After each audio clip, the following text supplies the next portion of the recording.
राज्याचे लक्ष लागलेल्या दिंडोरी लोकसभा मतदारसंघासाठी सोमवारी सकाळी 7 ते सायंकाळी 6 या वेळेत मतदान घेण्यात आले। लासलगाव व परिसरातील मतदान केंद्रांवर सकाळी 7 वाजेपासूनच मतदारांनी स्वयंस्फूर्तीने मोठ्या रांगा लावल्या होत्या। मतदान केंद्रावर प्रथम मतदान करणारे तरुण व वयस्कर तसेच अनेकांनी मतदान केंद्रावर मोठ्या प्रमाणात रांगा लावलेल्याचे चित्र दिसत होते। लासलगाव येथे जिजामाता कन्या शाळा, लोकनेते दत्ताजी पाटील विद्यालय, लासलगाव जिल्हा परिषद उर्दू शाळा, जिल्हा परिषद मराठी शाळा, सरस्वती शाळा इत्यादी ठिकाणी मतदान घेण्यात आले। सकाळी 7 वाजेपासून मतदानास सुरुवात झाली। मतदारांचा उत्स्फूर्त प्रतिसाद, मतदान केंद्राबाहेर मतदारांच्या रांगा। लोकसभेच्या 5व्या व राज्यातील शेवटच्या टप्प्याच्या मतदान पार पडणार आहे। मतदानासाठी प्रशासन पूर्णपणे सज्ज आहे।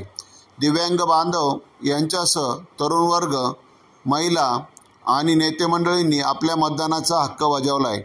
यावेळी मोठा पोलीस बंदोबस्त तैनात करण्यात आला होता। उन्हाची तीव्रता वाढल्याने दुपारनंतर काही वेळ मतदान केंद्रावर शुकशुकाट पाहायला मिळाला।